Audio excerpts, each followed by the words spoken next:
मुंबई उपनगरी रेल्वे स्थानकांवरील सुरक्षेचा मुद्दा पुन्हा एकदा ऐरणीवर आलाय। रेल्वे स्थानकांवरील सुरक्षा व्यवस्थेची सखोल तपासणी करण्याच्या सूचना देण्यात आल्या असून पोलीस महासंचालक सदानंद दाते यांच्या अध्यक्षतेखाली महत्त्वाची बैठक पार पडली। या बैठकीत मध्य रेल्वे, पश्चिम रेल्वे, दक्षिण रेल्वे आणि दक्षिण पूर्व रेल्वेचे प्रधान, मुख्य सुरक्षा आयुक्तांसह कोकण रेल्वेचे वरिष्ठ अधिकारी उपस्थित होते। सुरक्षा व्यवस्थेचा सविस्तर आढावा घेऊन संबंधित यंत्रणांना आवश्यक त्या सूचना देण्यात आल्या। दर 3 महिन्यांनी प्रवासी सुरक्षेची आढावा बैठक घेणे अपेक्षित असताना मागील 2 बैठका न झाल्याची बाब समोर आली आहे। त्यामुळे प्रवासी सुरक्षेच्या उपाययोजनांवर प्रश्नचिन्ह निर्माण झाले।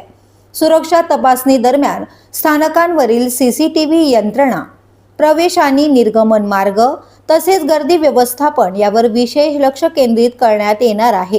रेल्वे पोलीस आणि स्थानिक प्रशासन यांच्यातील समन्वय अधिक मजबूत करण्याच्या सूचनाही देण्यात आल्या आहेत। प्रवाशांच्या सुरक्षेसाठी अधिक प्रभावी उपाययोजना राबविण्याचे निर्देश देण्यात आले असून संशयास्पद हालचालींवर लक्ष ठेवणे, तपासणी अधिक कडक करणे आणि आवश्यक त्या ठिकाणी अतिरिक्त सुरक्षा तैनात करण्यावर भर देण्यात आला आहे।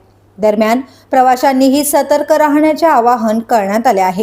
कोणतीही संशयास्पद वस्तू किंवा हालचाल दिसल्यास त्वरित रेल्वे प्रशासन किंवा पोलिसांना कळवावे असे आवाहन यावेळी करण्यात आले आहे।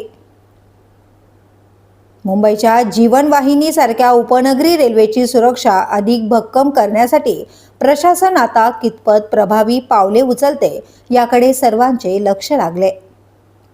ब्युरो न्यूज, शहर मुंबई। व्हिडिओ आवडला असेल तर लाईक करा, शेअर करा आणि आमच्या चॅनलला सबस्क्राईब करा। बेल आयकॉन दाबायला विसरू नका।